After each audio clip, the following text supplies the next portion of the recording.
The next up is a player who didn't have the most playing time at Iowa, but he reminds me a lot of a former Green Bay Packer first rounder, Rashawn Gary. The same way at Michigan, a rotational piece who, once he got into the NFL, the Packers have unlocked the potential that Rashawn Gary can have. And it took a year or two, but now he's playing. Before his ACL tear this year, seemed to be playing at an All-Pro level. But the player next is going to be Iowa's Lukas Van Ness, who again wasn't productive. He wasn't the most productive. I mean, he had 9 sacks in 13 games, but you hardly saw him on the field. I mean, his most snap count at a position on the defensive line was 242 outside the tackle. In comparison, this year, Will Anderson had 524 snaps outside the tackle. Tyree Wilson, outside the tackle, had 410. So those players this year had, just in outside the tackle alone, had 200 more snaps than Lukas Van Ness. So a off-the-bench kind of rotational piece who it seems like there's a lot to unlock with his potential in the NFL. Yeah, I mean, Lukas Van Ness is purely a potential pick.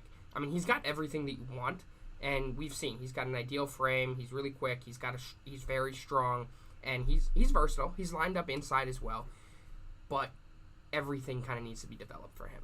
Everything we've seen, he's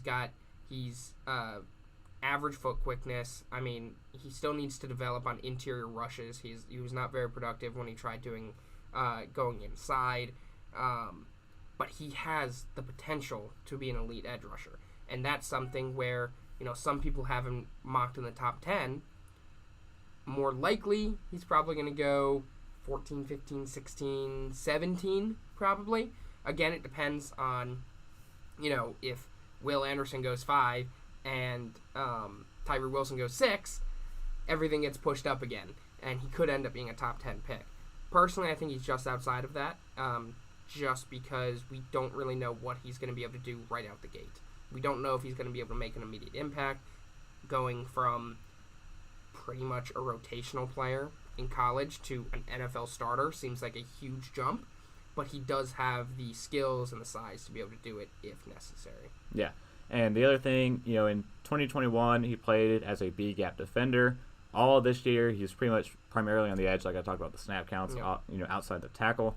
So he's got, some inside-outside experience, the last 2 years at Iowa. And so, that could be favorable with a team with multiple fronts, with multiple guys already established on their defensive line, where they can have a rotational guy come in on third down and either be an edge rusher or, rush on the inside as well. So the two teams I really like for him, one is my team, the Green Bay Packers. They're looking for more rotational pieces at the position. Preston Smith is getting up there in age. Rashawn Gary is coming off a torn ACL.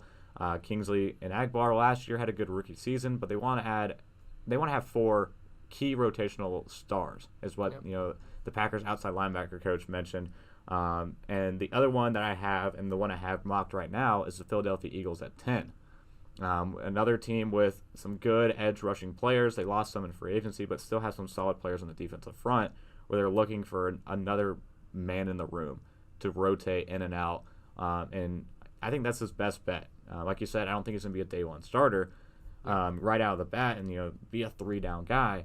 But I think he's very well equipped in what he showed at college to be a rotational guy and come in and make a play when his number's called. Yeah, I mean, you just talked about your team. Another possible team is the New York Jets. Yeah. I mean, I think they're a team that's losing 2 or 3 of their edge rushers within the next year to free agency. And, I mean, personally as a Jets fan, I don't expect them to sign back more than one of them. So, at some point, the Jets will need to take an edge rusher and kind of rebuild that room. And we talked on Friday about offensive linemen and how there are a lot of question marks, really, at that position. And people don't really know what to think. There's kind of, everybody's all over the place. Some people have people in the top 10, where others have that same person outside the top 15. So if the Jets go in there and offensive line is their kind of position that they want, there's no one there, plenty of edge rushers here.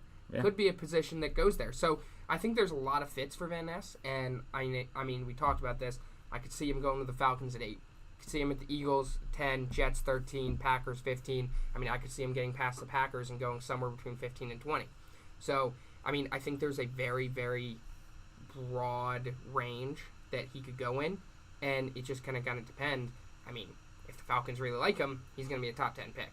If they don't, he's going to start sliding, and it'll be interesting to see where he lands. Yeah, and it's just because you don't really know what you're getting with him. Exactly. And if you look at him, you're thinking this is going to be a 1 or 2 year rotational guy until he really comes into his own as a premier pass rusher. Yep. Which, like I talked about, was Rashawn Gary with the Packers. And it worked out before. Could work out again with the same team or a similar team wanting to show that same level. But we'll pull up the tape now and just see what on the field, when he was actually in the game for Iowa, what he was able to do in a heavy bull rush. Yep. And I talked about, the same thing with Tyree Wilson and Will Anderson. Will Anderson goes outside. Tyree Wilson tried to shoot the gaps inside. Lukas Van Ness just straight bull rushes. He goes straight at the tackle, right in the middle of their body, and blows them back into the backfield. And a lot to like in his game as well that he was able to showcase. Just the burst, the flexibility, getting off the ball. A lot of stuff where a rotational guy, he's fresh. Yep. And he can do that on third down when the offensive linemen are tired late on a drive. Yeah. And I think Lukas Van Ness, he's going to be a very interesting pick. And it'll be interesting to see how people use him because, as you continue saying, he's a rotational piece.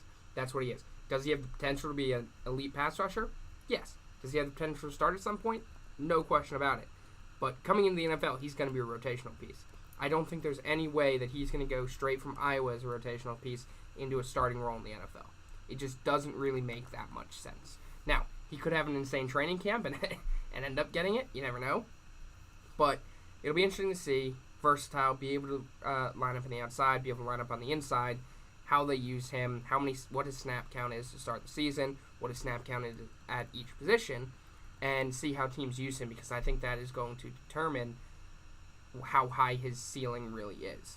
Because if he's not used as much or he's used on the interior more than the exterior or whatever, that can completely change how his career is going to look for the foreseeable future. So, it'll be interesting to see. Again, personally, 10 or later for me. I don't see him going top 10. But if you're a team, you're saying in 5 years, you'll look back and say, how was he not drafted in top 10 potentially? So that's kind of like what you're looking at. Like, in 5 years, we could say, how was he not drafted in the top 10? And that's why people are drafting him right now.